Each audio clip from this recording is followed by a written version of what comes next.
When I heard the clinic's front door creak the way it always does at 7 sharp, my breath caught in my chest because I realized something about that sound wasn't routine. It was deeper, heavier, as if the Montana pine frame itself had flinched. I was alone. Marcy, my tech, wouldn't arrive for another half hour. I'd already switched on the overheads, set a fresh pot of coffee gurgling, and lined up the morning syringes by habit more than thought. 2 decades in this building make motions automatic. Outside the window, Jackson was waking like any other Tuesday, snowmelt dripping from eaves, pickup engines coughing, a raven scolding nobody in particular. Normal. Safe. I turned, clipboard in hand, fully prepared to greet a rancher and his limping collie. Instead, the pen slipped through my fingers and clattered to the linoleum. There, filling the doorway from jam to jam, stood a grizzly bear, shoulders like overturned boulders, winter coat still shaggy in late spring, the dull gold of early sun laying a halo over fur-drenched brown with meltwater. For a second I couldn't breathe at all. My ribs locked around my lungs the way a trap snaps around bone. The bear did not roar. He did not rear. He did not charge. He simply looked at me, looked the way an old ranch hand might size up the new vet before trusting him with a prize bull. His eyes were not predatory amber. They were dark, steady, and God help me thoughtful. My first instinct, run for the back exit, battled instantly with the oath I took as a doctor. But adrenaline plays tricks, my calves twitched, my palms sweated, yet I found myself frozen behind the counter, transfixed by a gaze that felt uncomfortably human. It said, "I have come for a reason. See me." The bear drew one monumental breath, ribs expanding under the thick pelt. Then slowly, deliberately, he stepped across the threshold. The door eased shut behind him on the damper, sealing the world outside, locking us together in a hush so complete I heard the second hand on the lobby clock trip forward. His claws clicked once on tile, the only sharp thing about him. No growl. No snap of teeth. Just that impossible composure, as though he'd studied waiting room etiquette. 1,000 half-formed thoughts thrashed in my skull: call fish and game, locate the trank gun, pray. Yet none fit what my senses told me. Firing a dart into this chest would be as obscene as shooting a pilgrim at the church door. The bear took another step. Sunlight through glass caught the ridge of scar tissue along his muzzle, ghost white against brown. Old injury, long healed. So he'd survived men before. My mind raced through every case file, every anecdote of human bear encounters, searching for a precedent. A wild grizzly walks into a building by choice? Nothing. Bears raid dumpsters, they don't queue for appointments. Still he came, each footfall measured. 5 paces carried him to the reception desk. He lowered his rear haunches with the creaking grace of a weary ranch dog and sat, front paws squared, head lifted, eyes never leaving mine. That sitting down, like a patient prepared to explain symptoms, hit me harder than any roar could have. It broke the spell of fear and replaced it with raw, unfiltered awe. My pulse drummed not with panic but with recognition. The animal understood the concept of asking. I worked my mouth, found no words, reached for the handset on instinct, then stopped. Who would believe me? Even if they came racing, lights and sirens, what would they do, drag him out at gunpoint? The bear shifted, weight tilting off his left foreleg. Only then did I notice the mat of dried blood between long guard hairs, the crimson turning almost black where fur met skin. He raised the paw delicately and placed it on the shiny white tile as though presenting evidence. A jagged steel bite lay sunk behind the pad, the serrated jaws of a small game spring trap, cruel and rust-flecked. Pain must have been a wildfire along his nerves, yet he made no sound beyond a low, contained rumble, less threat than determination to hold still. That sight pierced something soft inside my chest. The Hippocratic reflex took over, louder than survival instinct. I moved from behind the counter, hands open, voice low, narrating my every motion the way I would to a spooked colt. Easy, big fella. I see it, we'll get you right. Ridiculous, talking to a bear, but language soothed me if not him. Step by step I crossed the space between us, hearing my own heartbeat thud in my ears like hoofbeats on dry earth. He watched but did not flinch, not even when I knelt within reach of jaws capable of crushing a bowling ball. Close now, I could smell his winter-thick coat, a musk of spruce resin and something coppery blood, yes, but also the cold scent of mountain wind. I thought the next moment would decide whether I lived or died. I told myself if I could just examine the wound I might. Well, I didn't finish the thought because logic faltered under weight of the impossible. I expected him to tense, to swipe, to reconsider this madness and bolt for the trees. I truly believed the story would end right there, with a frightened bear turning tail, leaving only claw marks on the vinyl and an anecdote nobody would accept. I thought that would be the end of it, but instead, he shifted closer and lowered that massive head as if granting permission, as if doctor's orders meant something across species lines. And that was the moment my world, neat and clinical, cracked open like ice under spring thaw. The grizzly settled in front of the reception desk so deliberately it reminded me of a tired grandfather easing into a pew. His rear haunches touched tile with a soft thump, knees folding forward until he sat square and dignified, forelegs braced like pillars. From muzzle to rump he had to push 8 feet, maybe 9, an alpha male in the absolute prime of his mass. Muscles rippled beneath winter coat that still clung in uneven drifts, each motion shifting waves of chocolate and amber fur. Along his left shoulder a crescent scar, long ago silvered, cut a pale groove. Another, smaller one ran behind the right ear, the notched legacy of a rifle round that must have grazed him seasons back. Every mark said survivor. Yet the clinic fell so quiet I wondered if the world beyond our 4 walls had simply ceased.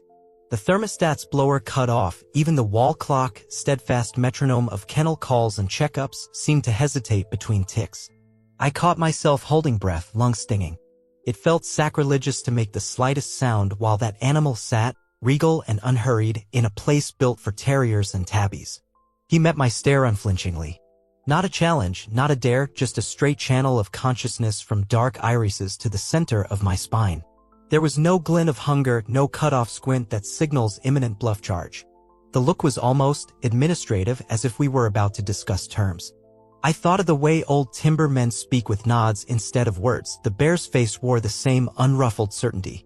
Easy now, I murmured, barely audible even to myself, hand hovering near the drawer where tranks waited in neat foam slots. My fingers twitched but never closed on a dart. Firing one felt suddenly barbaric, like tasering a priest in mid-prayer. Up close the nuances of his bulk hit harder. His forearms were the thickness of fence posts, yet the claws at each tip curved with surgical precision, yellow ivory blades flecked dark where road dust and pine pitch had collected. A dusting of ice crystals still clung to belly fur, sparkling star-white before melting into wet diamonds on the floor. The clinic's fluorescent strips painted a corridor of light across his back, and in it I saw faint movement. His hide quivered where healed scar tissue tugged against new muscle fiber. Old pain, born in silence. Instinct argued that any grizzly inside human walls would pace, sniff, swipe at cabinets, overturn exam stools. But he sat motionless, leaving only the slow bellows of breath to prove he was living flesh and not myth made solid. I realized I could distinguish 2 notes in that respiration, a deep draw, resonant as a church organ, and a shorter hiss that escaped with effort. Pain somewhere, throttling the exhale. A notion, ludicrous, impossible, sprang fully formed. He came here on purpose. My rational brain barked that bears do not plan pilgrimages, do not correlate buildings with relief. Yet the certainty tunneled deeper than logic, striking bedrock in the gut. 20 years of patching torn paws had taught me the vocabulary of suffering. I knew what it looked like when a creature surrendered pride in hope of mercy. The grizzly mirrored every shepherd mix that ever limped through my door, head lowered just enough to say, "Help me if you can." Still, doubt rattled around my skull like a loose marble. I can't be watching this. Any second he'll pivot, crash through the window, vanish into alley snowdrifts, and I'll swear this was a stress dream. The thought steadied me. If I expected flight, I might be ready for it. So I waited. 1 heartbeat. 2. 3. I noticed my own pulse sinking to his slow inhales, a rhythm older than stethoscopes. The bear's ears twitched at some distant truck backfiring outside, but he did not rise. I glanced at the exit again, half anticipating the sudden turn of that massive head, the lunge toward freedom. It didn't come. Instead, his right shoulder dipped forward. The grizzly shifted weight off his left foreleg, the motion revealing something I hadn't registered from behind the counter. Dark fur parted, and a wetter, shinier patch caught the sterile light, fresh blood, not the rust-red dregs of an ancient scab. The limb trembled as he extended it, claws scraping faintly. And then I saw it. A ragged crescent of steel teeth clamped hard into flesh, jaw springs twisted by sheer force but unbroken.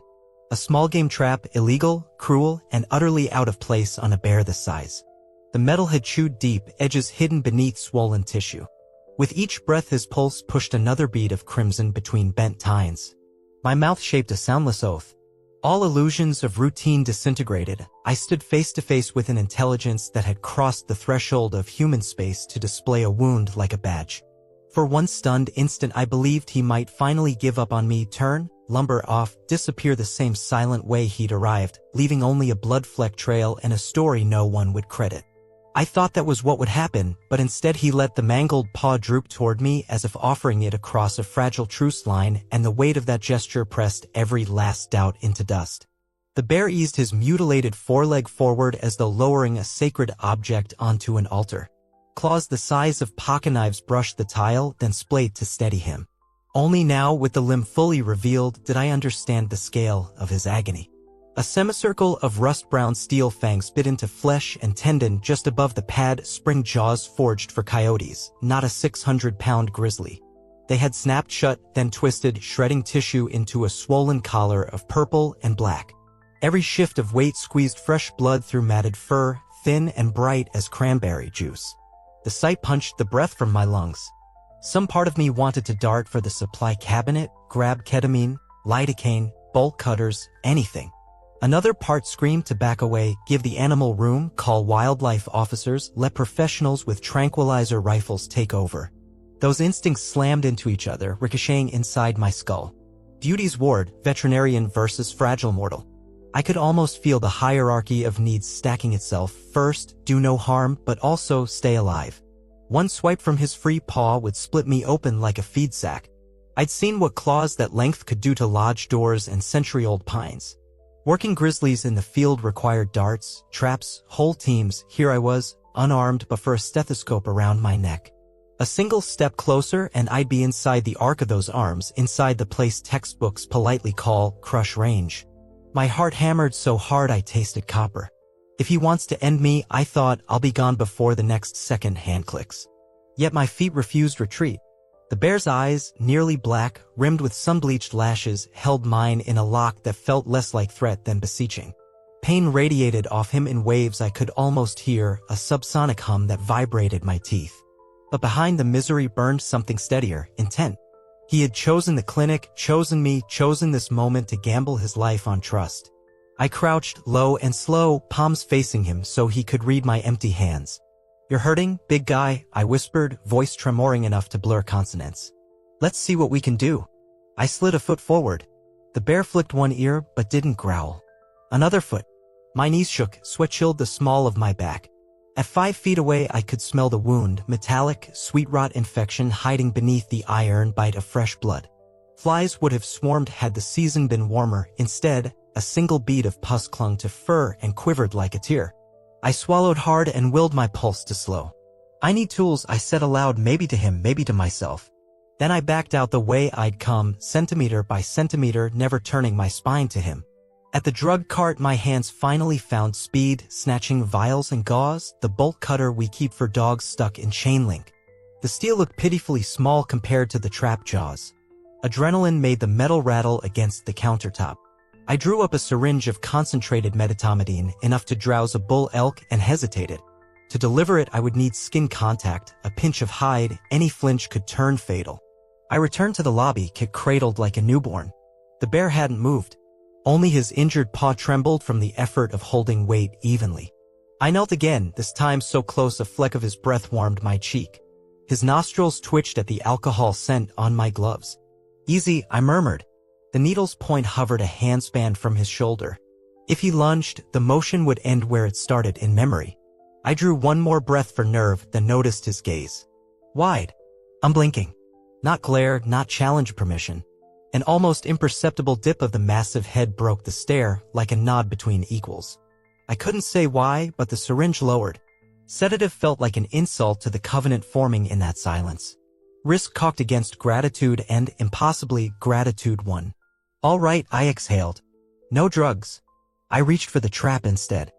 Close up, the jaws were worse, serrated edges buried in fat and tendon, barbs curled inward so removal meant fresh tearing. I slid the bolt cutter's jaw around one hinge. The bear exhaled a low, seismic grunt, neither approval nor protest, more a resigned do it. I braced the handles, prayed the steel would shear, and squeezed with everything my arms owned. The cutters clanged, the hinge resisted, groaned, then popped.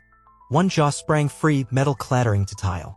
Blood surged. I pressed gauze, felt tremors ripple through his forelimb, the vibration of withheld roar. But he held. He held. For an instant I thought that courage, his and mine, had spent itself. I imagined the bear wrenching back, instincts reclaimed, exit chosen, leaving me shaking among bloody towels and disbelief.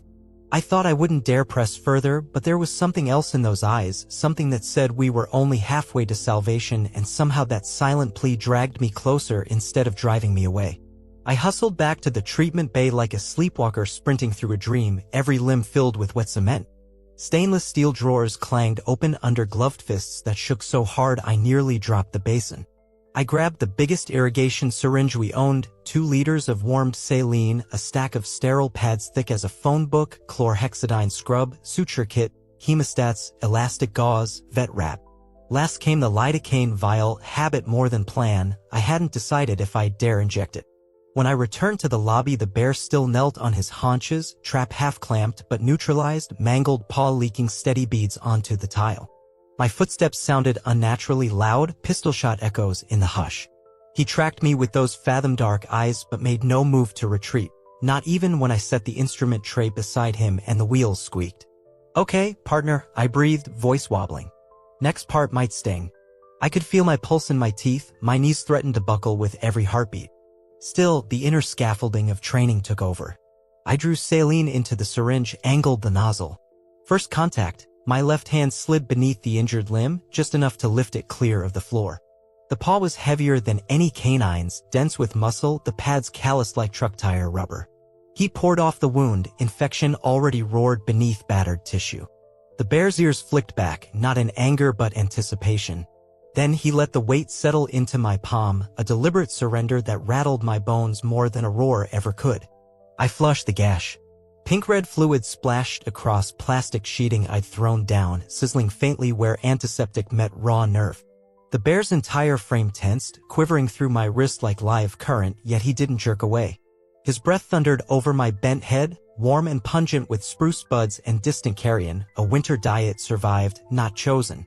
Almost there, I murmured, more prayer than promise. I reached for the chlorhexidine swabs, dabbed the edges of torn flesh. When the cold solution bit, he chuffed once, a low gust that ruffled my hair. Instinct screamed move, but my grip held. A ribbon of time stretched as though the walls, the floor, the world waited to see if trust could outmuscle pain. Then his eyes met mine. Up close, the irises weren't black at all but a deep, storm cloud brown spiraling into amber flecks. In them I read a question, maybe even a memory, some dim recognition that 2-legged creatures hurt him once, yet one might help him now. He looked at me like I was one of his own. The knowledge rooted me to the tile, drove every tremor from my fingers. I trimmed away ragged tissue, swab by careful swab, until blood ran clear and the grotesque puncture became a wound I could name, chart, mend. Lidocaine? The syringe hovered, but again I stopped. To infiltrate anesthetic, I'd have to pierce inflamed margins, one more needle in already brutalized flesh. My gut said no. Instead, I packed a ribbon of antibiotic gel between torn layers, laid a pressure pad, wrapped the limb from wrist to elbow in elastic purple. The bear sniffed each new texture, never flinching, only the occasional jaw flex betraying how close I worked to the tipping point. Minutes, or maybe years, later, I secured the final strip of vet wrap with a snap. Blood had slowed to an ooze, the paw now swaddled in color cheerful enough for a children's ward. I cradled it a moment longer, feeling the tremor in his tendons settle, then lowered it to the floor. My shoulders slumped, lungs gulped air like I'd surfaced from deep water.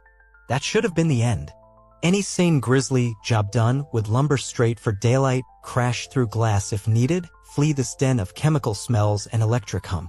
I half rose, arms sweeping toward the open doorway as though inviting a human patient to the lobby exit. "All set, big guy." My voice cracked on free. He didn't move. Instead, he shifted weight back onto the bandaged paw, testing, assessing, then sat again, exactly where he'd waited before, gaze still fixed to mine. The clinic clock ticked 3 stiff beats. He blinked once, slow and solemn, like a judge requesting the next piece of evidence. A strange hush filled my chest where a heartbeat ought to thud. I'd given him everything the moment demanded, sterile clean, pressure wrap. A road to healing. What else could he possibly want? Doubt coiled up my spine. Had I missed a second injury? Poison? God, internal bleeding? I scanned his hulking frame, suddenly frantic for signs. I thought the session was over, thought he would finally rise and leave me shaking in the aftershock. But the bear remained, immovable as granite, and in that unwavering stare I realized my work, our communion, was only beginning. The bear's refusal to leave hooked something deep inside my professional reflexes, the same compulsion that makes a surgeon double-check stitches even after the blood has stopped. I slid the instrument cart closer and forced myself to view him not as an omen wrapped in fur, but as a patient whose chart wasn't finished. "Let's have another look, partner." I murmured the words the way I would to a nervous horse, hoping cadence alone might soothe. He neither growled nor shuffled away. Instead, to my astonishment, he angled his head and offered the bandaged limb a fraction higher, as if granting permission for round two. I trimmed the wrap and peeled it back. Fresh crimson haloed the gauze, but the bleed had slowed to a sluggish pulse. Still, capillary ooze could drown tissue if I left it. I unpacked a hemostat, clamped the stubborn vessel, and flushed with chilled saline. The bear's shoulder twitched once, muscle bunching like a triggered piston, yet he stayed grounded. Not one growl vibrated his throat. I'd sedated mastiffs that fought harder over a nail trim. I slid cramped fingers under the pad to check for hidden debris. There, wedged deep between metacarpals, lay a sliver of rusted steel the bolt cutters hadn't freed. I caught it with forceps, tugged. The shard came free with a tiny metallic scream. Blood sheeted down my glove. The bear exhaled a rumble, low but controlled. More the groan of a warrior having an arrow snapped off than the snarl of a beast. A moment later his breathing steadied, deliberate, as though he'd made the conscious choice to master pain. The room's fluorescent lights hummed. My own heartbeat eased from gallop to trot. Somewhere in the distance a snowplow clattered over ice. Yet the bear kept his gaze locked to mine, no longer pleading, simply present. Recognition flickered behind his eyes each time I switched instruments, as if he understood these tools fought on his side. I'd treated elk gut shot by poachers, foxes gashed by barbed wire, a rogue moose hit by a truck. All of them thrashed, kicked, screamed. None behaved like this, silent, stoic, strangely collaborative.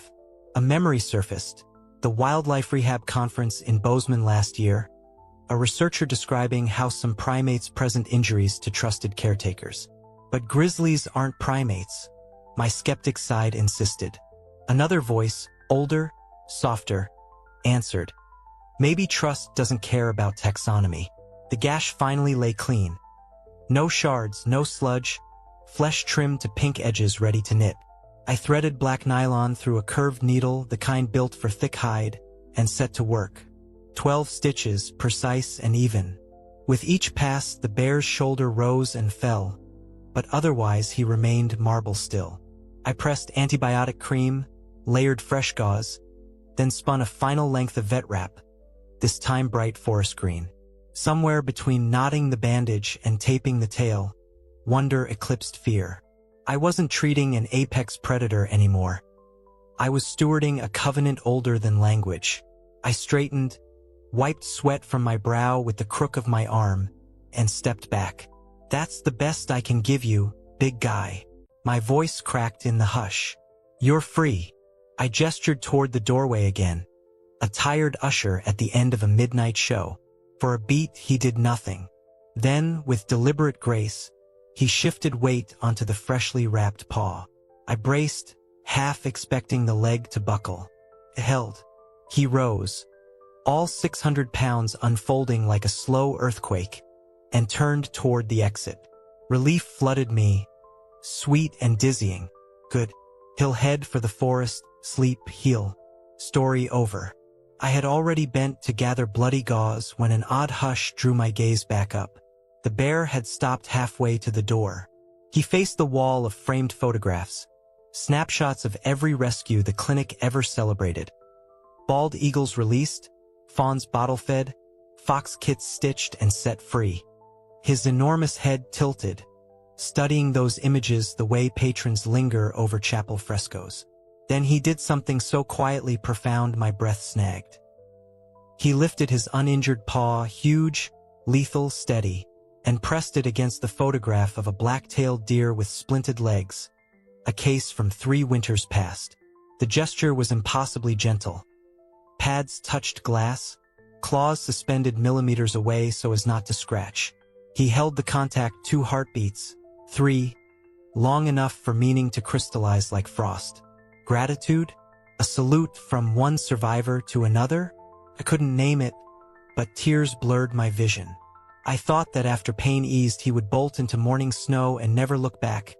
But instead, the grizzly offered that silent benediction to the wall of healed creatures, and in that slender, inexplicable moment I understood. He didn't just receive help. He acknowledged it, as if our fragile species boundary had thinned to a transparent veil. The bear's paw lingered on the photograph a moment longer, then drifted down. He pivoted, slow, deliberate, and faced me again. Before I could parse what he meant by that silent salute, he did something that cleaved the remaining distance between worlds. He lifted his other foreleg, the uninjured one, and extended it into empty air the way a child reaches across a table for a parent's hand. For a heartbeat I froze, baffled. That limb bore no trap, no blood, only thick fur dusted with road grit. Yet the gesture was unmistakable. Treat this one too. A preventative request, or perhaps a ritual of symmetry my human mind couldn't quite decode. Whatever the reason, it shattered any lingering doubt that what passed between us was coincidence. A tremor rippled through my knees. He's asking, I thought, wonder and terror wrestling in equal measure. You trust me? I whispered, voice barely vapor.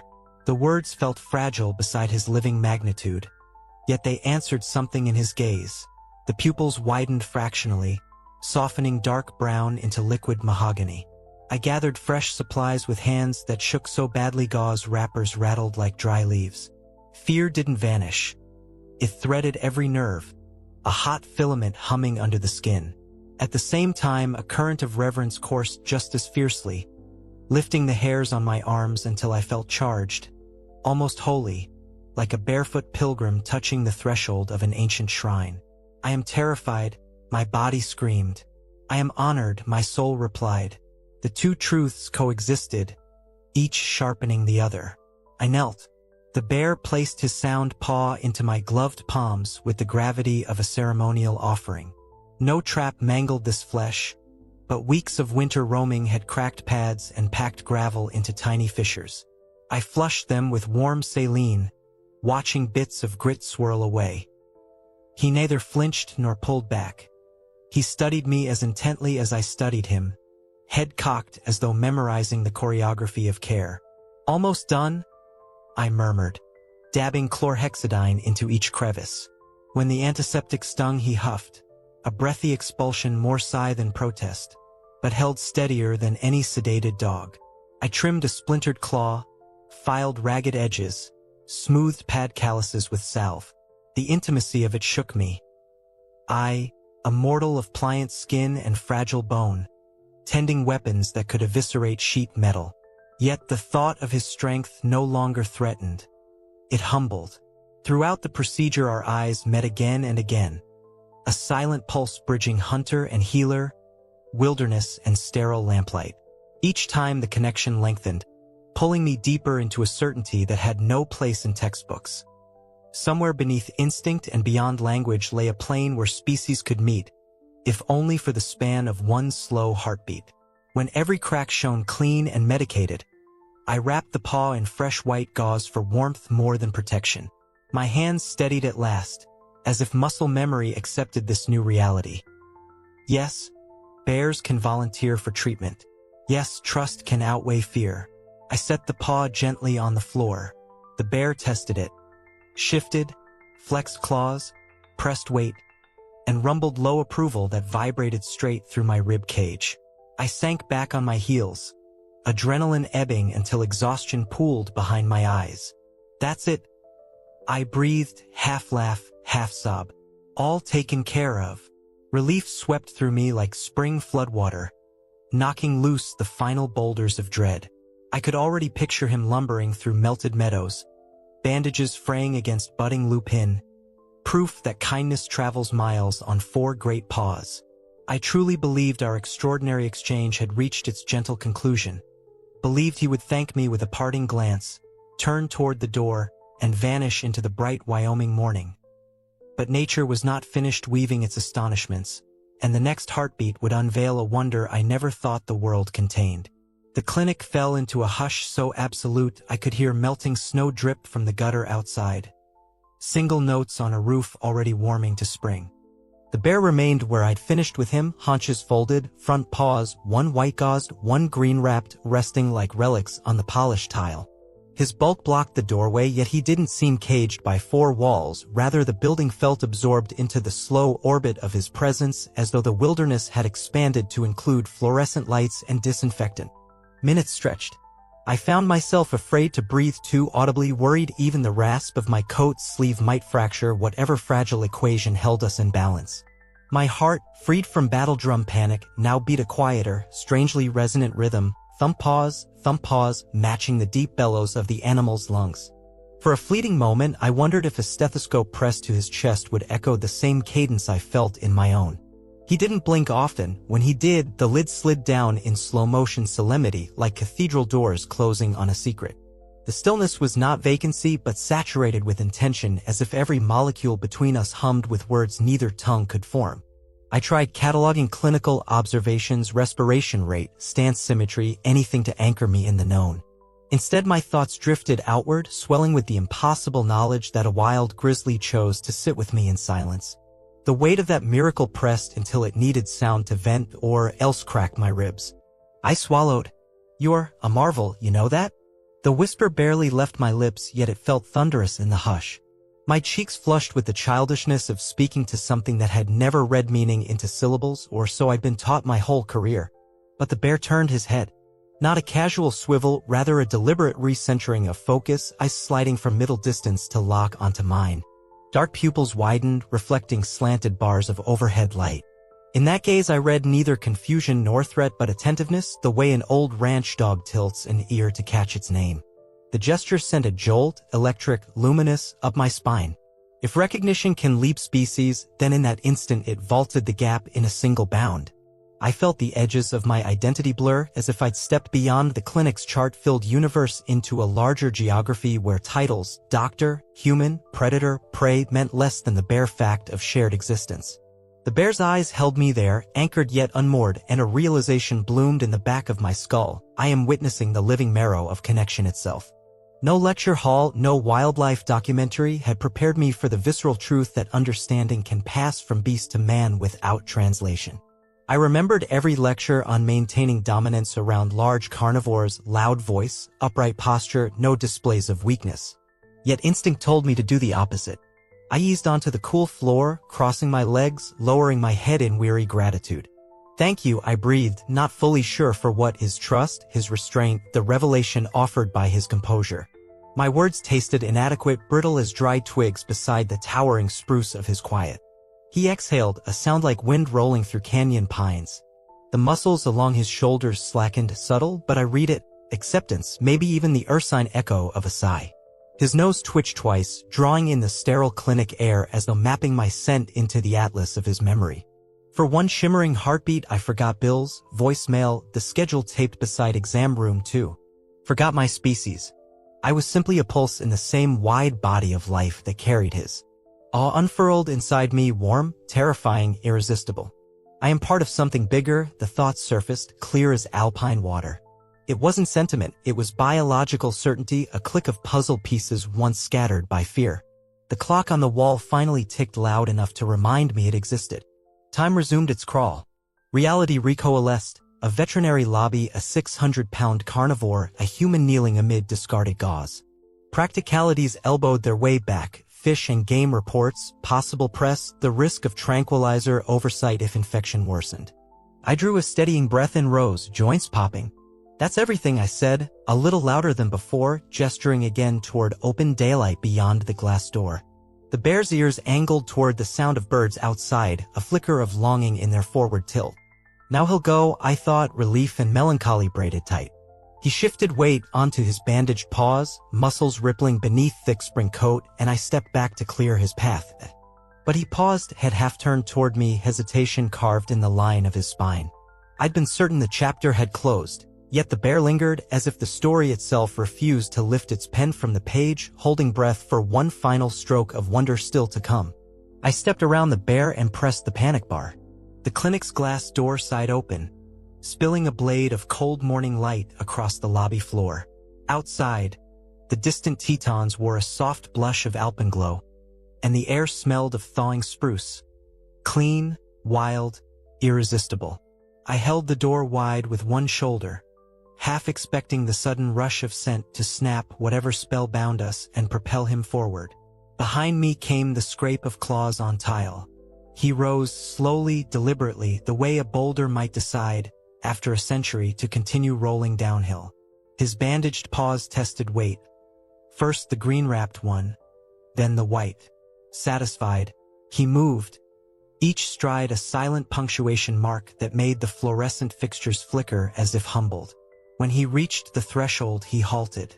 Sunlight cut a golden stripe across his muzzle, igniting the silver of old scars and turning the coarse fur at his neck into a shimmering mane. Steam curled from his nostrils like incense.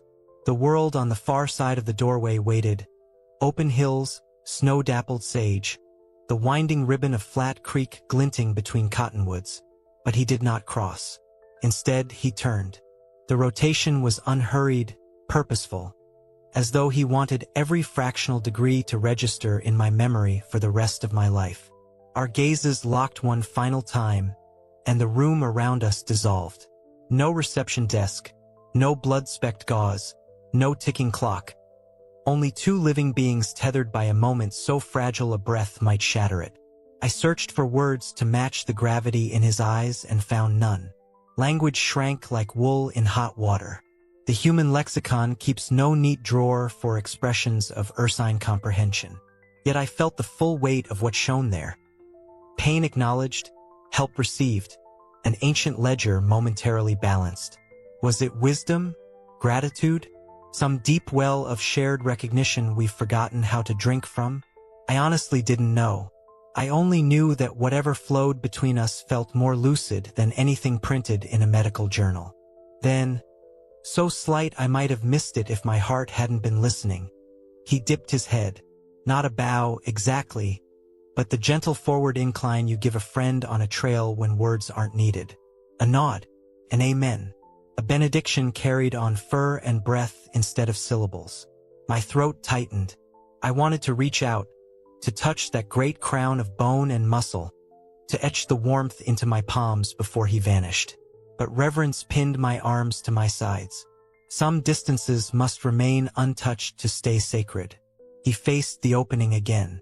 One step placed his forepaws on concrete. The next brought the full arc of his body into the open air.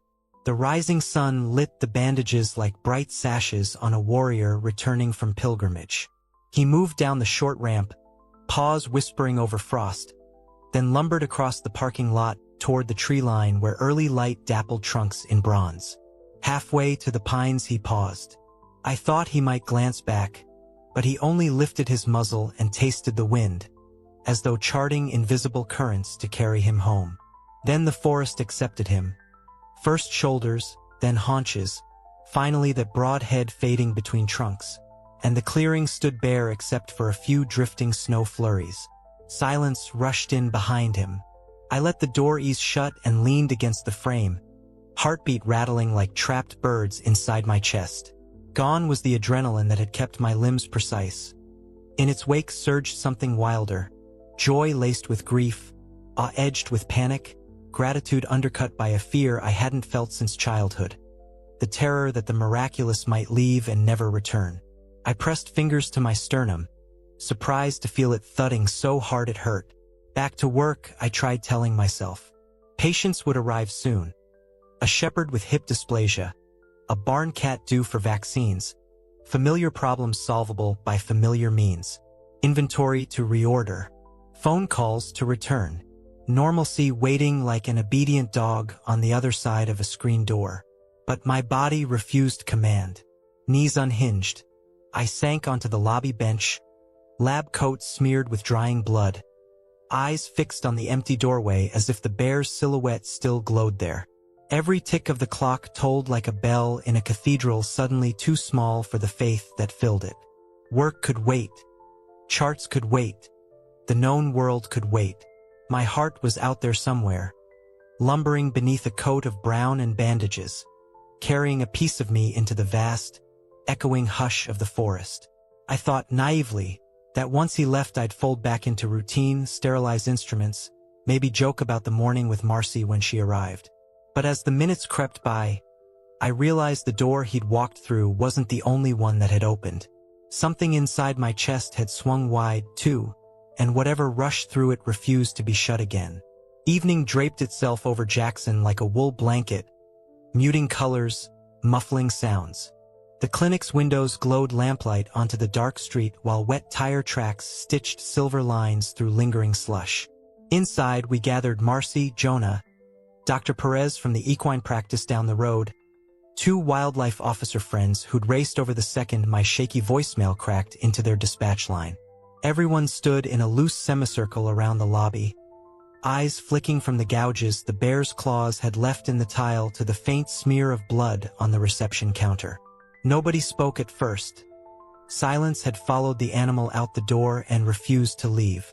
I perched on the exam room stool, coat still stained, bandages rust-brown in the trash bin beside me, and tried to tell it straight. He came in at 7:05, sat there. I pointed to the scuffed square of floor, held out the paw, let me cut the trap, then offered the other.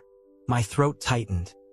Ridiculous how tears threatened now, when claws no longer hung inches from my jugular. He bowed, honest to God bowed, and walked out. Marcy's brows knit into the skeptical arch I know from 20 years of Monday morning mastitis cases. You're saying no sedation? Not even meditamidine? I never gave it. I held up the untouched vial like contraband. Didn't need to. Jonah ran a hand through his hair, sending veterinary school curls into disarray. A grizzly voluntarily presented both paws for treatment, and sat still. The question sounded half accusation, half desperate hope.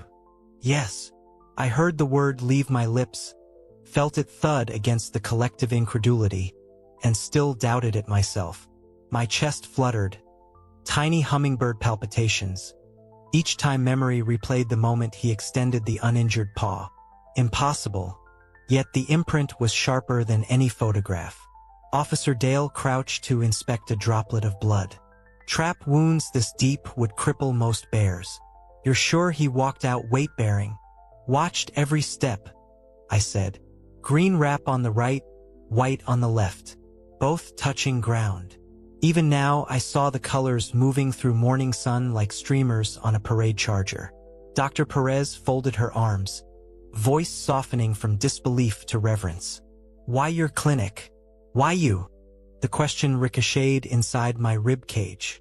I had asked myself the same all afternoon, scrubbing counters on autopilot, hands replaying the procedure while thoughts spun bigger rings. What vector of instinct, pain, geography, and chance led a wild grizzly to trust fluorescent lights and antiseptic over a riverbank mud bath? I could offer no clean hypothesis. I don't know, I answered, but he knew he was being helped. You could see it in his eyes. Marcy, clipboard clutched like a shield, whispered, "What did they look like?" I closed mine to summon the image. Deep brown, almost black, flecked amber when the light caught. But color isn't it. It was the steadiness. Like looking into, I groped for language, into old timber that's seen 100 winters and still stands. As the metaphor left my mouth, I half cringed. Yet no plainer words surfaced. The group exchanged glances hovering between wonder and rational duty. Officer Dale straightened, business reasserting itself. We'll post a notice, ask ranchers to keep an eye out for a bear with distinctive wraps. Might need follow-up if the sutures tear. Sutures, wraps, clinic protocol rushed in like cold air, begging me to redress reality in familiar gowns. I nodded, grateful for tasks. Supply inventory, wound care instructions if he appeared again. Maybe sedation next time for safety. Still, practicality couldn't cauterize the swell inside my sternum. A tide rising every time the images flashed. Trap jaws parting, muzzle dipping in nod, paw against photo frame. My pulse skipped. Heat flooded then evaporated, leaving me shivering. "Doc!" Marcy's voice cut through. "You okay? You look pale." Each replay of the bear's gaze tightened a fist around my heart. Every detail glinted, steam curling from his nostrils. The halo of sun on scarred fur, the quiet dignity of his bow, and with each loop my chest fluttered anew, muscles tensing as if bracing for a claw that never came. "I'm fine," I lied, rubbing sternum with thumb knuckle. "Just adrenaline echo." But it was more than that. It was the seismic aftershock of knowing the world had slipped its leash, revealed a depth I'd never suspected. All afternoon, between routine vaccinations and an abscessed molar, I'd caught myself staring at the timberline outside the window, half expecting a brown form to materialize, half fearing it might and uproot me from the comfort of disbelief. Jonah broke the hush. "If this goes to press, skeptics will roast us." "Videos? Security cameras?" Marcy gasped, lunging for the monitor. We rewound footage, hearts vaulting. At 7:05 the doorway camera flickered, just the tail end of a brown blur squeezing through frame, then glitched to black. The lobby camera played static until 7:47, when it cleaned up in time to capture me mopping the floor. Power surge? The universe covering its own tracks? Whatever the cause, the bear remained a phantom in pixels. Officer Dale exhaled through his teeth. "So we have only your testimony and claw marks. Call it what you want," I said, surprising myself with the edge in my voice. "I call it fact." Their skepticism didn't anger me. It reflected the one that still rattled inside my own skull. As they filed out into dusk, promises of reports and follow-ups trailing like cold breath, I stayed seated on the stool, staring at the dark doorway beyond which night thickened. The clinic fell quiet. Fluorescents hummed overhead. Kennels whispered with sleeping cats. I rested elbows on knees, head in hands, and let the film spool again. The grizzly's massive shape filling the entrance, the soft set of his haunches, the wounded paw extended over tile like an olive branch. The second paw offered not in pain but in trust. The nod, the exit, the bandaged figure swallowed by trees. With each frame my heart lurched. Thump, stutter, thump, until I pressed a palm flat against my sternum as if to steady the organ itself. "Can't be," reason insisted, still kicking at the door. "Bears don't seek doctors. Bears don't bow."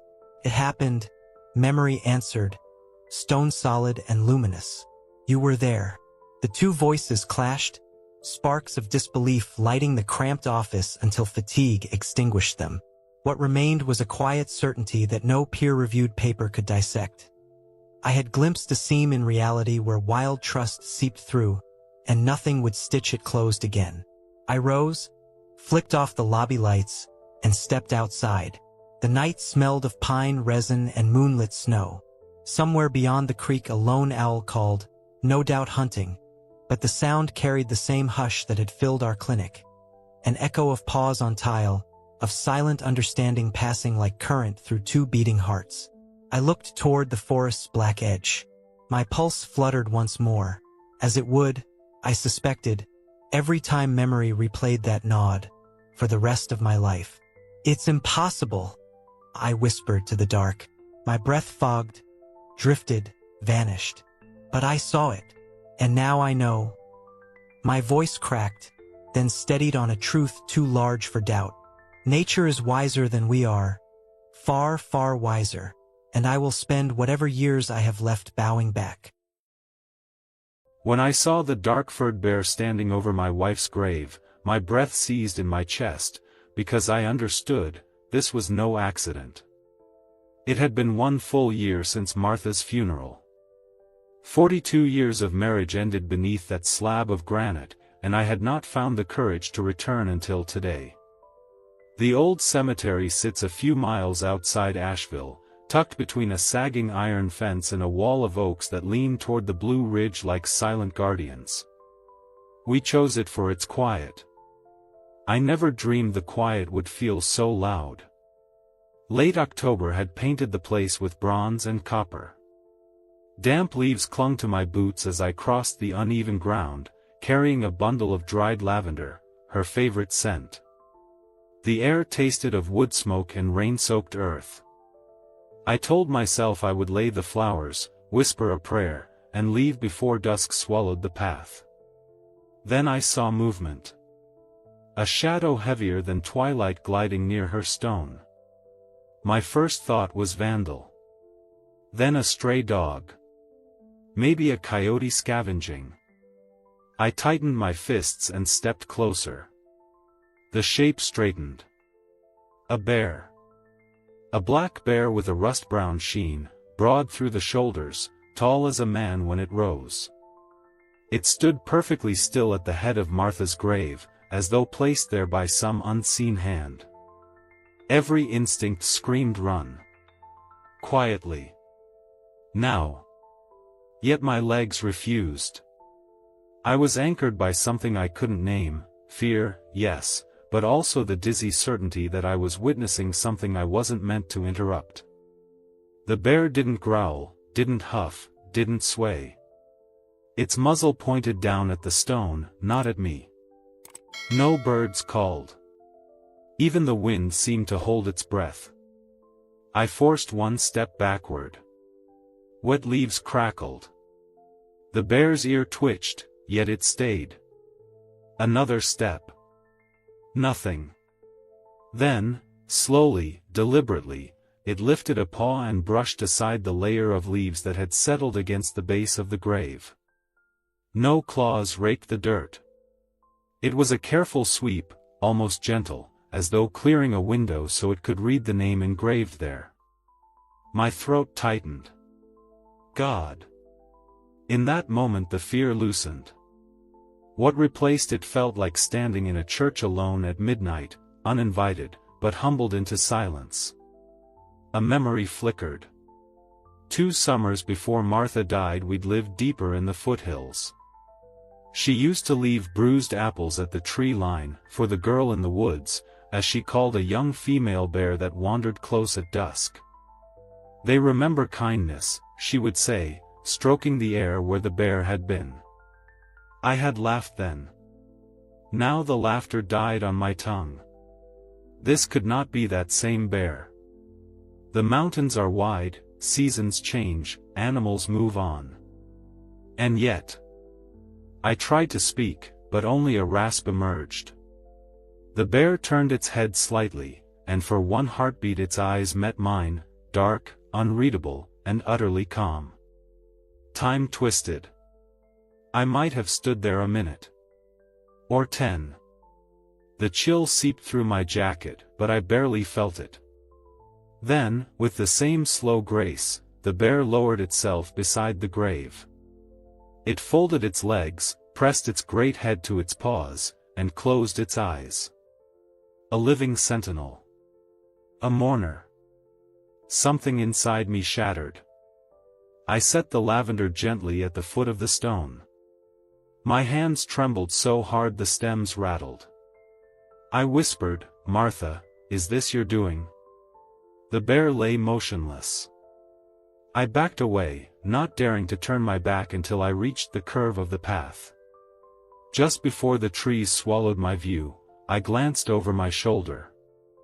The bear still rested there, a dark statue in the fading light. I should have run, should have called the rangers, should have done anything but stand frozen in awe, but I felt held by an invisible thread, a reminder that the wild does not always come to harm us. Sometimes it comes to say something we have forgotten how to hear. Finally, the spell broke. I stumbled to my truck, nerves buzzing, heart thundering, lungs aching for air I hadn't realized I'd been denying myself. The engine started on the 3rd try, my hands shook so badly I could barely fit the key. I told myself it was over, just a strange, terrifying, beautiful accident. Bears roam, graves attract smells, coincidence writes the eeriest stories. I almost believed that. But as I pulled onto the gravel road, a single thought struck me like cold water. I was ready to flee, yet something inside me had stopped. Because the bear. It hadn't moved. It simply stood there. Like a guardian. I thought that was the end of it. I thought nothing could follow a moment so impossible. If only I'd known what lay waiting beyond tomorrow's sunrise. I would have turned back then and there. Because nature was not finished speaking. Not by a long shot. Dawn came restless. I'd lain awake replaying the image of that bear beside Martha's stone until the darkness thinned and the forest began whispering with birdsong. Logic insisted I stay away, call the rangers, let professionals handle a wild animal haunting a graveyard. But something deeper, something that sounded like Martha's quiet laughter, pulled me back. I parked in the same hollow, heart hammering like I was about to break into my own memories. The cemetery looked unchanged, moss-slick stones, amber leaves, the slow drift of mountain mist. Yet every nerve braced for movement. There, by the granite marker with Martha's name, stood the bear. It faced the stone, not me. Head lowered, shoulders rising and falling with calm breaths. No growl, no huff, no posture of dominance. Just a vast, living shape breathing the chill October air. Instinct said make noise, wave arms, drive it off. My hand found a fist-sized rock near the path. I hefted it, ready to shout. One step closer. The bear's ear flicked. It didn't turn. Instead, it leaned forward and, with startling delicacy, nudged a mat of wet leaves aside. The sweep of its paw was slow, almost tender, as though it feared scratching the stone. When the marble letters shone clean, the bear sniffed them once, twice, deep, mournful breaths that sounded dangerously like sorrow. My arm sagged. The rock felt ridiculous in my palm. Minutes stretched. A crow cawed in the distance, the bear gave no sign it even heard.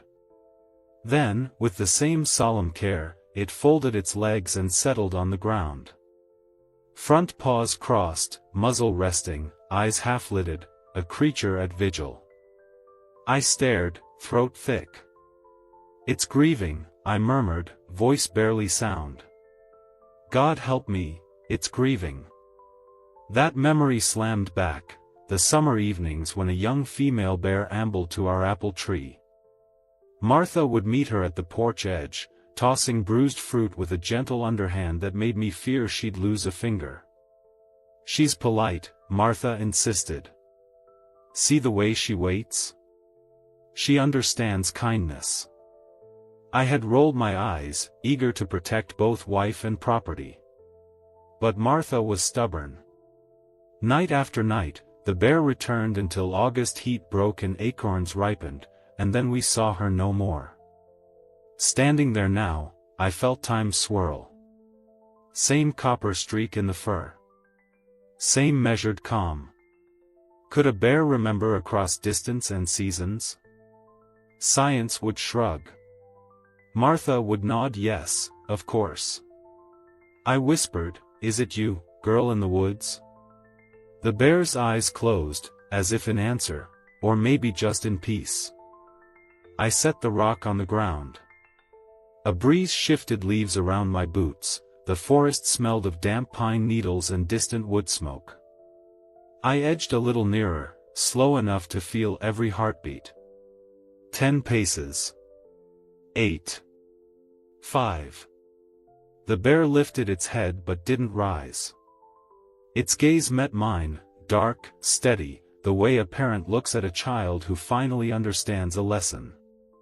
I wanted to speak but words tangled behind a knot of grief. I managed, she loved you, you know that? No reaction, yet somehow I sensed the message landed.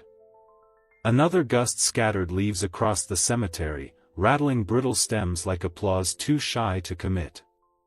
The bear watched one swirling clump settle against the base of another headstone, then rested its chin again.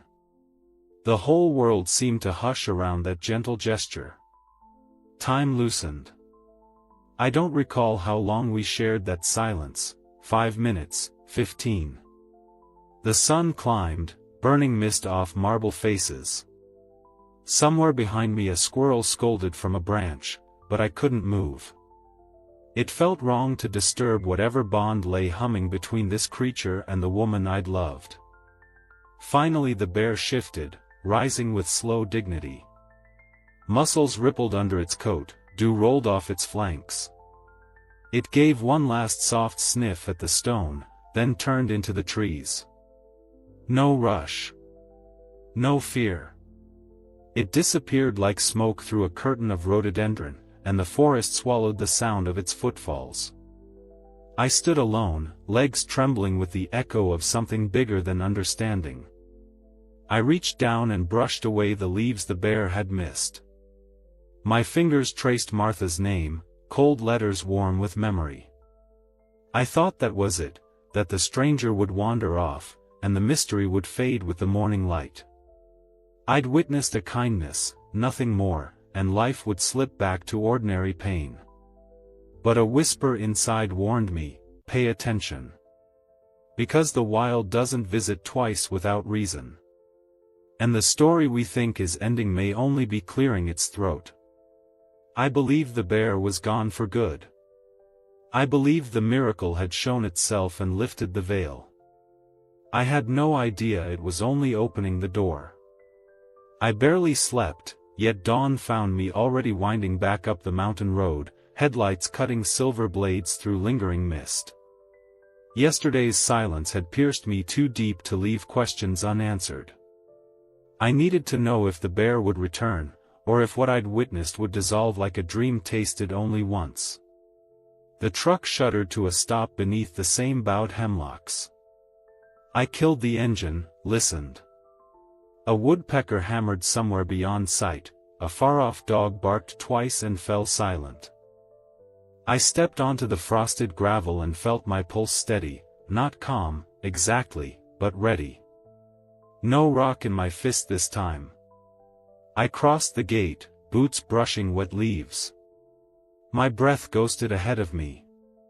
Through the thinning fog I saw Martha's headstone, and there, as though she had never left, stood the bear.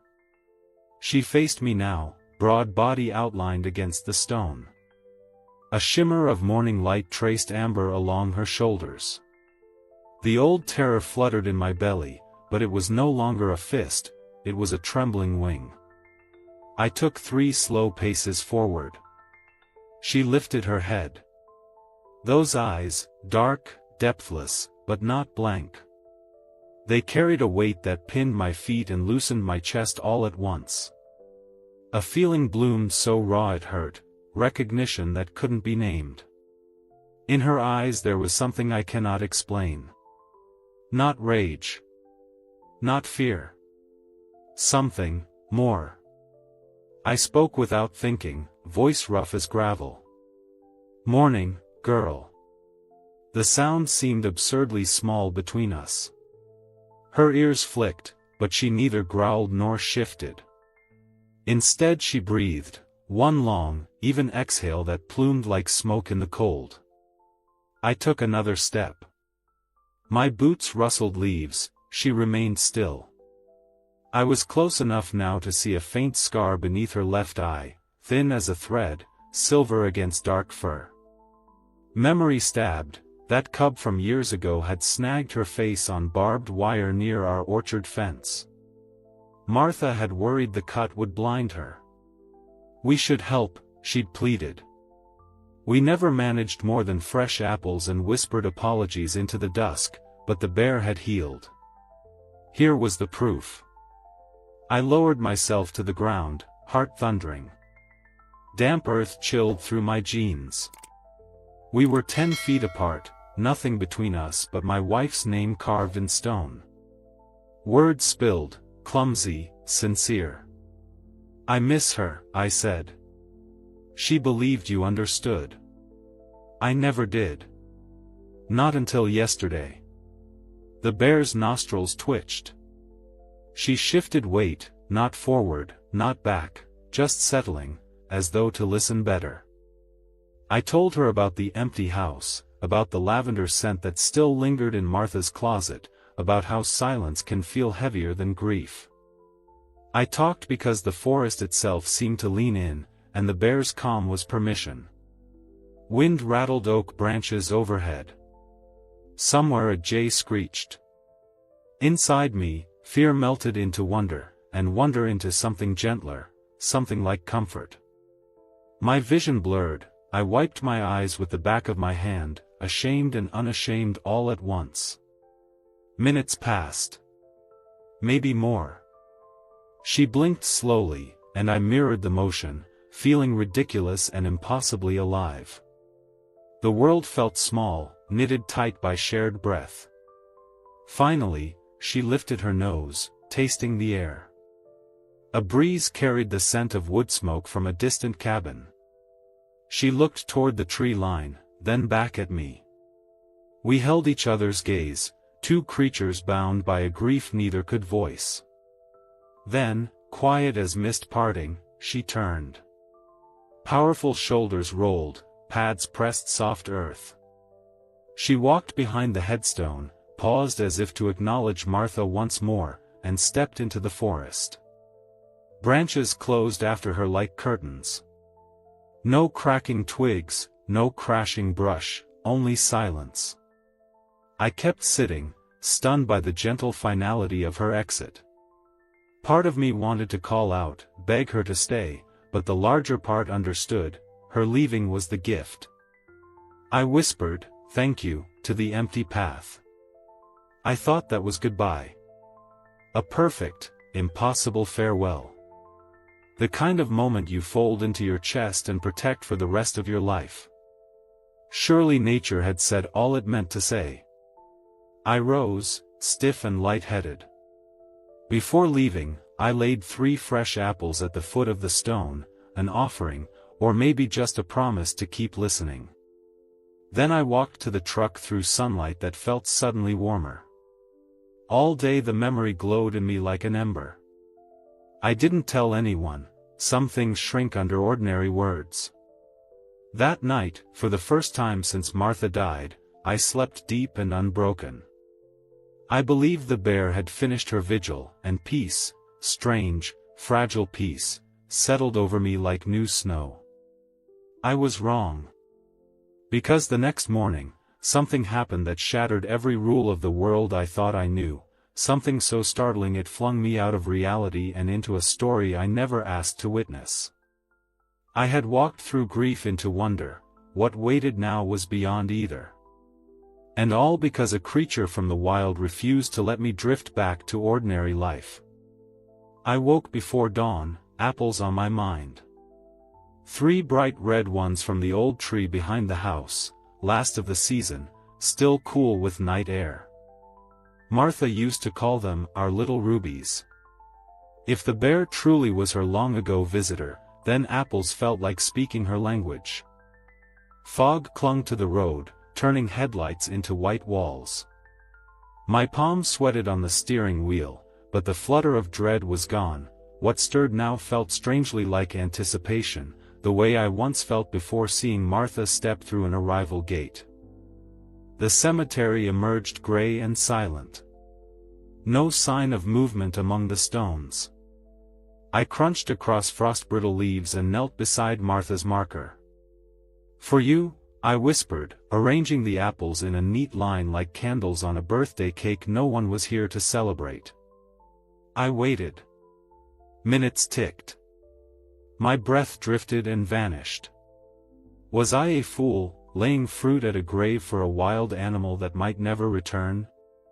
The doubt stung, but deeper still lay a quiet conviction, she would come. And then, there.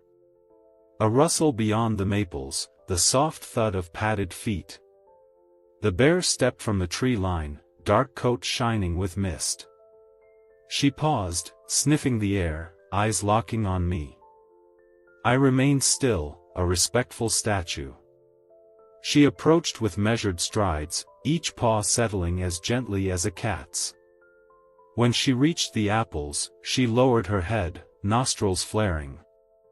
One deep inhale, then another. She nudged the first apple with her nose, but instead of eating, she rolled it across the stone until it rested against the engraved letters of Martha's name. The second apple received the same careful push. The third. Only then did she lower herself beside the grave, limbs folding with deliberate grace. She sat upright, almost symmetrical to where I knelt, the apples perfectly divided, 2 on her side of the stone, 1 on mine, as though we were sharing a meal with the woman who once fed us both. I felt something inside me crack, the invisible shield that had kept grief from drowning me outright. My throat closed, hot tears blurred the world. "You remember her," I choked. "My God, you really do." A breeze fluttered the thinning canopy, sunlight dappled the bear's coat. She blinked, slow and solemn. No hunger brightened her gaze. This was not about food. This was ceremony. Martha's voice echoed in memory, "These animals feel more than we think." I had smiled politely when she said that, eager to believe people were the special ones. Now I saw how small that assumption was. I spoke again, words ragged but unstoppable.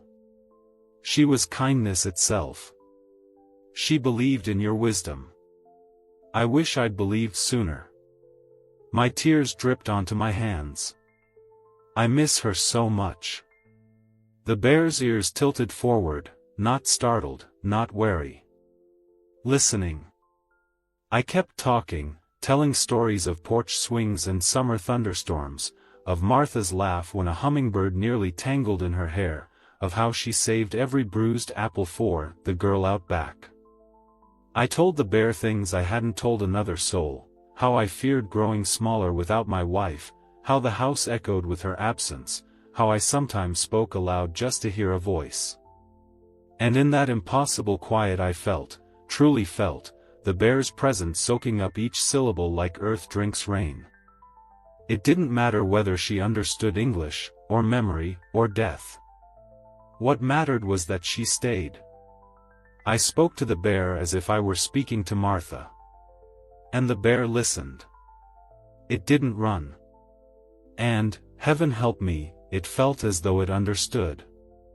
The weight of months collapsed. I wept openly, breaths hitching. Not the wrenching, hollow cries of fresh loss, these tears carried release, the way a river swells then finally breaks its dam. When the storm inside me calmed, I realized the bear had shifted. She lay stretched alongside the grave now, head down, eyes half closed, mirroring the posture of yesterday, guarding or perhaps resting in the comfort of shared sorrow. I wiped my face and managed a shaky laugh. "We make a strange pair, don't we?" My voice sounded lighter, the words buoyed by something like gratitude. The bear rose, muscles rolling beneath her coat. She nudged the lone apple on my side back toward the others, collecting the trio against the stone, then turned toward the forest. Mid-step, she paused and looked over her shoulder. For one heartbeat I felt Martha gazing at me through that dark, steady eye. "Thank you," I breathed. She slipped into the trees, branches whispering in her wake, and the clearing exhaled. I stayed a long while, tracing the cold granite letters, fingers sticky with tear salt and apple scent. Somewhere between those sobs and that soft retreat, a truth settled in my chest like a new heartbeat. Grief can be shared, even across species, even across worlds we pretend don't touch. As the sun climbed, a stubborn ray glinted off the apples, turning their red skins golden. I smiled, unexpected and real. I thought the miracle had spoken its final word. I thought nothing could surpass a bear dividing her gift with the dead. But nature was still composing its sentence, and the next clause would rewrite everything I believed about memory, about loyalty, about the living bond between spirit and flesh. On the fourth morning I turned onto the cemetery lane and saw a silver sedan already parked by the gate, trunk open, a man kneeling by a marble cross. I hesitated. This place had felt like mine and the bear's alone. But grief is communal ground. I walked in quietly, bouquet of pine boughs in hand. That was when I heard the shout. "Hey! Get out of there!" A woman's voice, sharp with panic. She stood 20 yards ahead, phone raised like a weapon. I followed her gaze, and my stomach lurched. The bear was back, lumbering between headstones, heading straight for Martha's plot. Calm as ever, but size alone was threat enough to strangers. The kneeling man scrambled to his feet, eyes wild. "It's okay," I called, quickening my pace. "She's not dangerous." The woman didn't lower her phone. "Are you crazy? That's a black bear." Her thumb stabbed the screen. "I'm calling 911. "Please," I said, "don't." "She's just," my words tangled.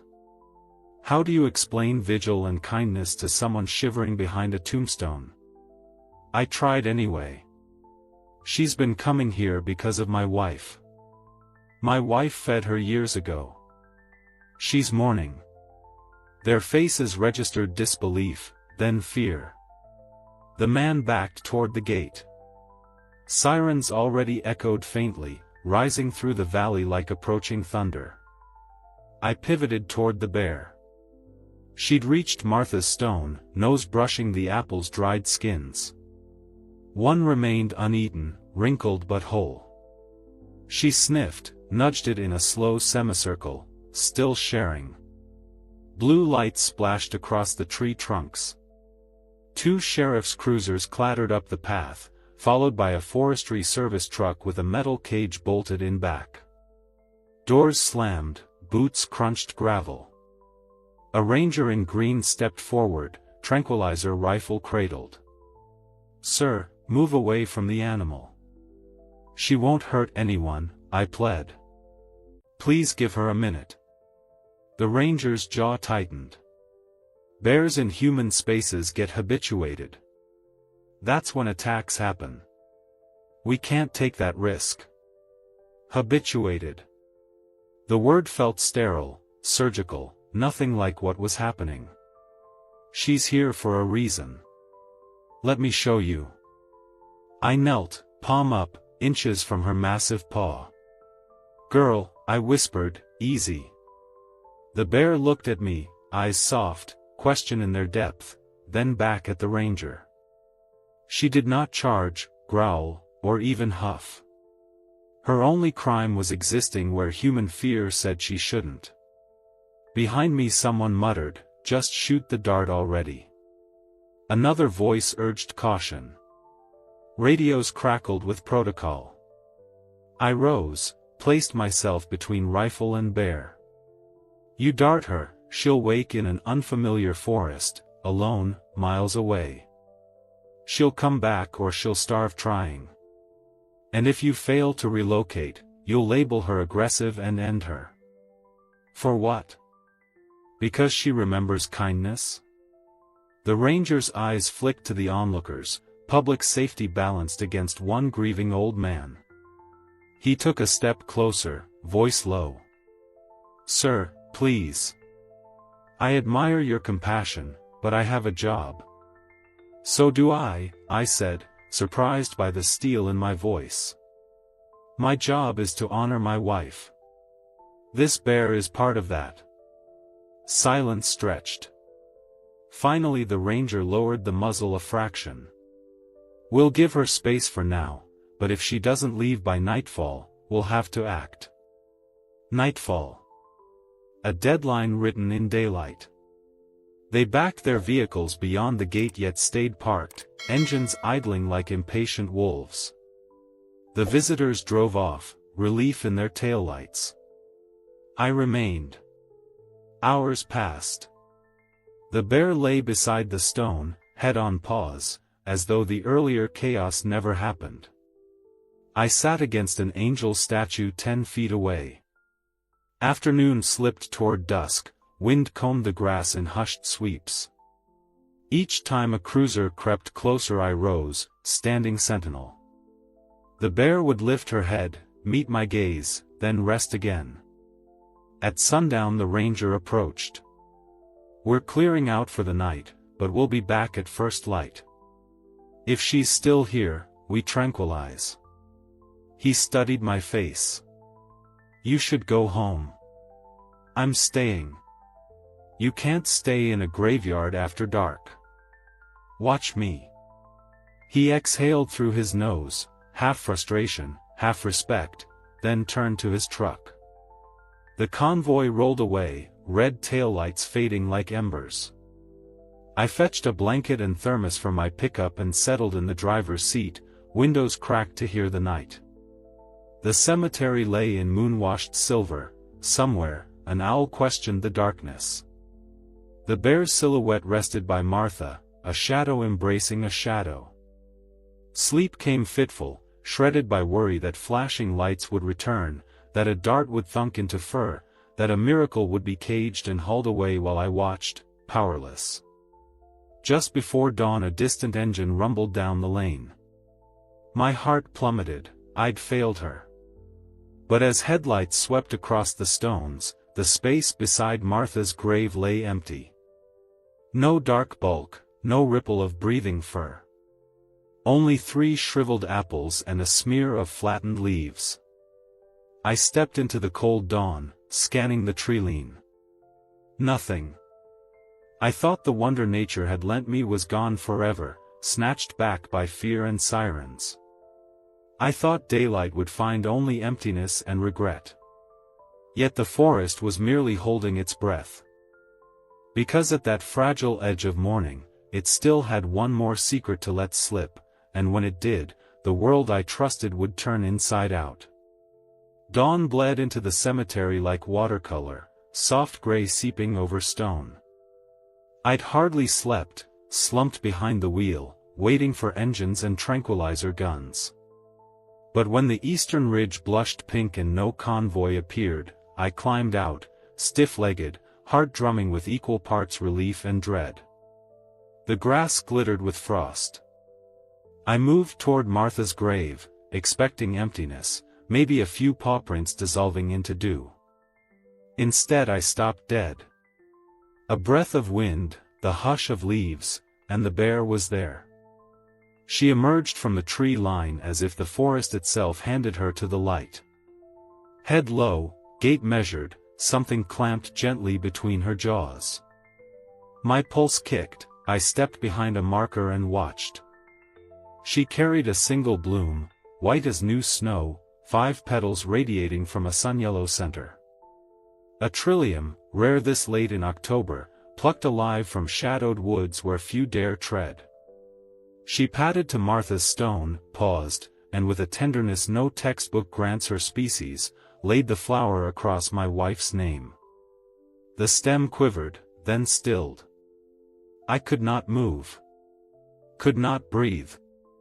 My mind tried to label what I was seeing, instinct, coincidence, misread gesture, but the words fell apart like ash in water. Only awe remained. She lifted her head and regarded the stone. A hush deeper than silence settled. I heard my own heartbeat like distant thunder, felt tears flood hot against the morning chill. I don't know if it's for her, I whispered, voice cracking, or for me. My knees buckled, I sank onto cold earth, palms pressed to wet grass. But thank you. The words cracked open something older than grief, and tears streamed unchecked. The bear turned those fathomless eyes on me, trusting, unhurried, almost gentle. Time compressed to the span of a single breath shared across species, across worlds. She wasn't just an animal. She was a living heart that still remembered Martha. And she had come to say goodbye. At that, she shifted her weight, muscles rolling beneath her coat. She walked past me, so close the scent of damp fur and crushed leaf filled my lungs, then headed toward the forest edge. There she paused, looked back once, a dark silhouette framed by sunlit haze, and disappeared among the maples. The spell broke, sound returned, the distant trill of a warbler, the creak of trees warming in first light. I knelt there, trembling, and traced the trillium's petals. They were cool, perfect, unbruised despite the journey in a predator's jaws. Footsteps crunched gravel behind me. I turned to see the ranger from the day before, rifle absent, hands empty. He'd come alone. I stood, wiping my face. He followed my gaze to the flower. "She brought that," I said. He studied me, then the stone, then the empty path. "No sign of her on the road in," he murmured. "She doesn't need roads." My voice shook with wonder, not fear. He crouched, touched the bloom like evidence from another universe. For a long moment he said nothing. Finally, "I've seen bears do strange things. But, not this." I tasted a shaky laugh. Martha believed animals feel more than we let ourselves imagine. I gestured at the trillium. Looks like she was right. The ranger exhaled, mist curling from his lips. "I'll file a report that the bear moved on. No relocation needed." He met my eyes. "You should still be careful." "I will," I promised, though careful seemed a pale word for whatever pact had just been sealed. He nodded and walked back to his truck, leaving the silence intact. I stayed, watching sunlight climb the stone until the trillium glowed like a small lantern. I didn't pick it up. It wasn't mine to keep. Instead I sat, breathing the crisp mountain air, feeling something settle in my chest, not closure, exactly, but a rearrangement, a rightness I hadn't known I was missing. The cemetery no longer felt like an ending, it felt like the place where two worlds touched hands and agreed to remember. Hours later I rose, brushed dew from my knees, and whispered goodbye, to Martha, to the bear, to the weight that had carried me here. I walked out beneath a sky suddenly vast and bright.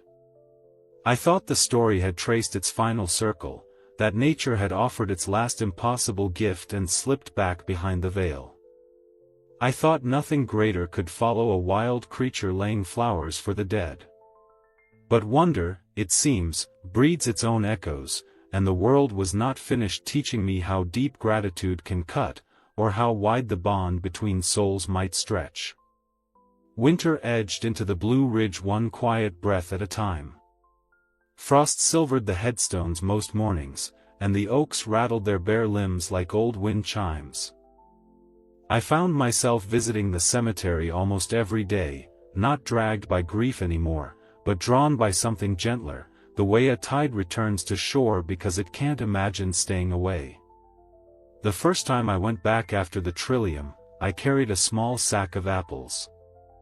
I set 3 beside Martha's marker, brushed away leaves just as the bear had, and sat a while. No huge shadow stirred from the forest, and that was all right. The ritual itself felt like a conversation. "Here, my love. Here, my friend." Days lengthened into a rhythm. I'd fill the bird feeder at dawn, drive the winding road, leave 2 or 3 apples, never more, never less, then linger in the hush. Sometimes deer stepped daintily among the graves. Sometimes a red fox trotted along the fence and vanished like a flame snuffed by daylight.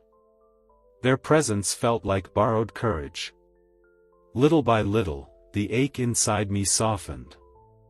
I still missed Martha with a fierceness that caught me off guard in grocery aisles or half-heard songs, but the pain no longer gutted me. It sat beside me, companionable, the way an old scar hums in cold weather, not crippling, just alive. I understood now that grief could glow as well as cut. One afternoon in early December, snow threatened but never quite fell. I had just placed the apples when movement flickered at the forest edge. My breath hitched. There, half hidden among rhododendron shadows, stood the bear. Distance softened her outline, but I knew that shape, the slope of her shoulders, the copper streak under her eye. She watched me, motionless, as though weighing whether this reunion was necessary. A kernel of longing bloomed in my chest, fierce and bright, yet I didn't move toward her. Some meetings must stay spacious to remain sacred. I lifted a hand in silent greeting. She did nothing grand, no approach, no shared breath, no flower in her jaws. She merely held my gaze a few heartbeats, then turned, slipped between the trunks, and was gone. Snowflakes began to drift the moment she vanished, tiny white feathers settling on the apples, on the stone, on my upturned palm. And I, astonishingly, smiled. A real smile, full and unbroken, the first in a year. Not because the moment was miraculous, but because it felt perfectly enough. Sadness easing into peace, peace swelling into gratitude, gratitude unfolding into quiet. The world kept turning. I decorated the porch for Christmas, I mailed cards with shaky handwriting that read thinking of you, and okay. Nights were still lonely, but no longer hollow. I caught myself humming while making coffee. I answered phone calls without the dull dread of small talk. Martha's lavender sachet still perfumed her dresser drawer, and now the scent warmed me instead of lancing my heart. Every so often, I'd glance toward the forest on my walks and imagine a dark shape moving in the half-light, sharing the silence. Whether it was memory or presence hardly mattered, both felt like company. Winter thawed, rain polished the mountains green, and I planted 3 trillium bulbs behind the house. Maybe they'll bloom, maybe they won't, but I wanted the soil to remember her kindness. I believed the story had found its final note, a widower, a bear, an impossible exchange of mercy, each going back to their separate worlds changed but complete. I believed nothing more needed saying. I believed life had turned its face toward spring, and the last page lay still and peaceful. I thought it was over. I thought nature had offered me all the wonder it could muster, and that was blessing enough. But on the anniversary of Martha's passing, just when the dogwoods blushed pink and the trilliums should have still been deep beneath the earth, the mountains whispered one last secret, and everything I thought I understood tilted, bright and breathless, into a new light. The first anniversary of Martha's passing dawned clear and cold, the sky washed the color of old denim. I drove to the cemetery with a sprig of dried lavender tucked in my coat pocket and 3 fresh apples rolling in a paper bag on the seat beside me. My hands rested steady on the wheel, yet every mile deeper into the mountains felt like walking back into a dream I still wasn't sure had truly happened. At the gate, frost glittered on the iron like fine sugar. I paused before stepping through, listening.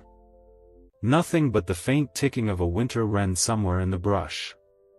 The hush seemed deeper than usual, as if the earth itself held its breath. The ground was firm underfoot, the grass brittle.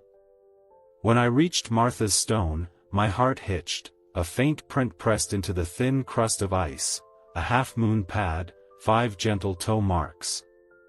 A bear, or perhaps only a wandering dog, yet my pulse drummed louder for the possibility. I crouched and traced the outline with a gloved finger. The edges were crisp, not melted by the morning sun. Fresh. Could be any paw, I muttered, but the words rang hollow. I laid the apples and lavender at the base of the marker, brushed away a veil of pale oak leaves, and sat cross-legged in the cold. The hours drifted slow. I talked to Martha about the trivial things she once tended, how the winter birds favored black oil sunflower seeds, how the porch steps still creak on the 3rd board. I told her I'd planted trillium bulbs even though I didn't know the first rule of gardening. I told her I was okay, mostly, and meant it. But each time the wind shifted I scanned the tree-line, looking for a dark shape. Nothing moved. Noon leaned into dusk. Shadows lengthened, stretched, blurred the edges of granite and moss. My voice went quiet, the cold needled through my coat. The stillness grew so thick it felt like a wall pressing against my ribs. Finally, with the sun bleeding out behind the ridgeline, I rose, brushed frost from my knees, and whispered a farewell. Grief pricked but did not overwhelm, it felt now like a familiar hand on my shoulder. I started down the path toward the truck. That was when it came, one clear crack of a branch from the woods behind me. Not the careless snap of a squirrel, not the brittle tumble of deadfall. Something deliberate. I turned. Between two tall maples, half lost in gathering blue light, loomed the silhouette of a bear. Broad shoulders, lowered head, that gleam of cinnamon along one flank. She stood motionless, just watching. The distance and dusk made her seem half ghost, half guardian. My breath misted in front of me like a beacon, but I didn't move. I feared one step would shatter the fragile reality of her presence. "I don't know if you're real," I said, voice raw in the quiet, "or if grief has finally spun me a kinder illusion. But I see you. And I believe." For a heartbeat the mountains themselves seemed to lean closer. Then the bear dipped her head, slow, unmistakable, a gesture of acknowledgement. She turned, melted into the undergrowth, and was gone. No thrash, no rush, only the faint whisper of leaves settling into place. Silence flooded back, enormous and holy. My knees buckled, I gripped an old cedar trunk to stay upright. Tears blurred the world, but they were different now, clean, bright, almost sweet. For the first time since Martha's last breath, I felt utterly sure of something larger than pain, larger than memory, larger even than death. I swallowed the cold air, let it burn my lungs, and found myself laughing, quiet, reverent, disbelieving. Nature remembers. The creature remembers. And I will never be the same man again. She showed me we are not alone. Not ever. The cemetery seemed to exhale with me. A barn owl lifted off a nearby limb, wings silent as forgiveness. I watched it drift overhead and vanish into the deepening night. I walked back to the truck lighter than I'd been in years, a warmth uncurling in my chest that no winter chill could touch. The apples, the flower, the print in the frost, the unwavering eyes in the dusk, each was a stitch in a seam binding two worlds together. I slid behind the wheel, turned the key, and let the engine's hum echo the steady beat of renewed life in my veins. If your heart just tightened reading this, you understand. Subscribe to the channel. Here we share the true soul of nature. And if your heart is now brimful of reverence, write in the comments, "Nature is wiser than us."